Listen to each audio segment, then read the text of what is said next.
Jane Latus Emmert. I'm a Montana artist and I'm here to show you some watercolor basics. Today we're going to work on using paper called Yupo, Y-U-P-O. It's a plasticky material that allows the paint to travel rapidly, and it's very different from traditional watercolor paper. I'm going to start by showing you the materials I use. I choose a John Pike palette, and I take tubes of watercolor paint, squeeze them into the palette based on colors: yellows, reds, browns, greens, blues.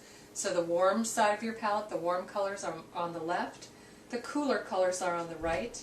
This is just a sponge. I use it for absorption, and I also use it for texturing.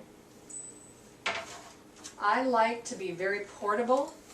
This is a brush holder from cheapjoes.com that allows me to carry and protect my brushes. In watercolors, there are two types of brushes. There are flats and there are rounds. I prefer the 1-inch flat with the long bristles on it. The rounds have the size of them on the side of the brush. This is a 2, it's a fine brush. This is a 10, and this is a 24-inch brush. Notice that there's a lot more bristle with the bigger numbers.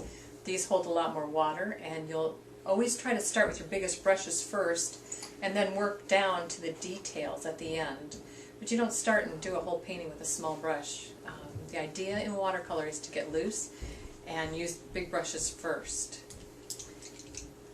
I also use a traveling palette. This is for in my studio. This is called a Yarka set. And what I love about the Yarka set is that you get 24 professional grade paints and the little mixing area in this nice little portable palette. I take this a lot when I plein air paint. I live near Glacier National Park. I carry this little set, a travel book of Arches watercolor paper, and then my tube with my paints in it. This all fits conveniently in my backpack, and I'm ready to go. The paper we're going to work with today is called Yupo. Unlike traditional watercolor paper, this is plastic and it's very, very slick. So the paint travels rapidly on Yupo. It's the only paper that is erasable, and that has its pluses and minuses. When you paint on Yupo, you have the ability to trim down something you don't like, erase it, subtract. It also has the disadvantage that I was painting outside at an art show once and it started to rain, and it washed my paint right off the page. So we're going to start with a little bit of Yupo today, and I just want to try these tulips in front of us. Yupo takes quite a long time to dry, so when you do the Yupo, let me tell you, when I set up as a right-handed artist, I have my palette on the right with my paints, I keep my brushes and water on my right, and I have a little blotting paper towel here. And the reason for that is, if my water was on the left-hand side, every time I came across my paper, I'm at risk of dripping into the painting, and I've ruined enough paintings that I've learned not to do that. Start your painting. You pretend like you have magic ink, and you paint the shape of the tulip just with water. And you have to get down and look at the reflection that you're leaving so that you know that you've wetted the entire shape that you want, and that you have gotten it juicy wet. It can't be satiny. It has to be juicy, shiny, glossy wet.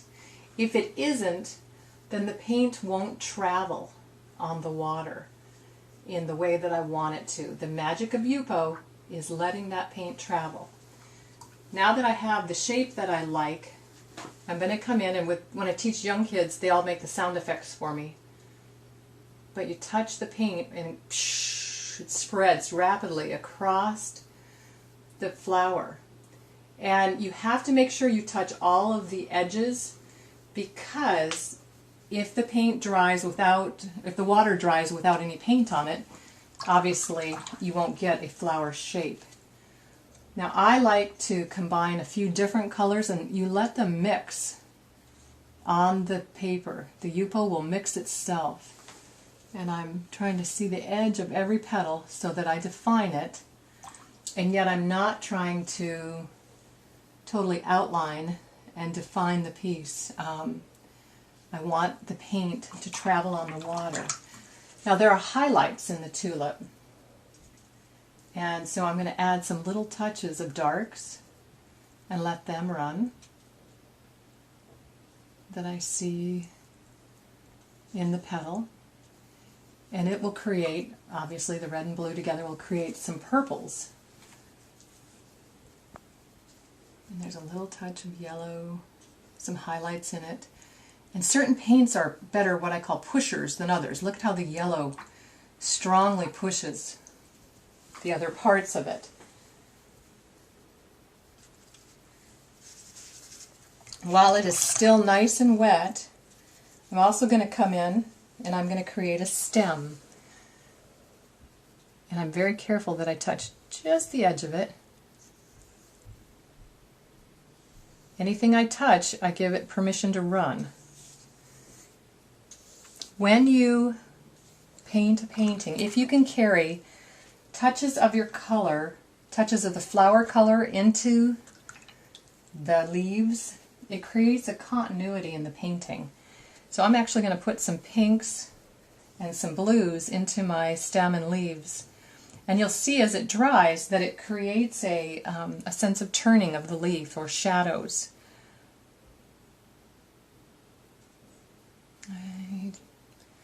I think I'm going to stop there. I have one spot that doesn't have a very good edge on it, so with a clean brush I'm going to sneak in here and, oh, there is water there. Okay, I'm just going to let that spread a little bit.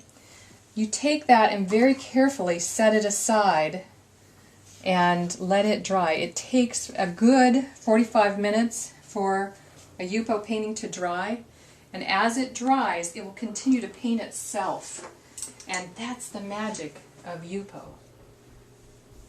Alright, what we're going to do in the next class is I'm going to teach you how to create a textured image that you play on the paper, let it dry, and then you'll come back in and see what is in the painting. What do you want to pull out of the texture that you created?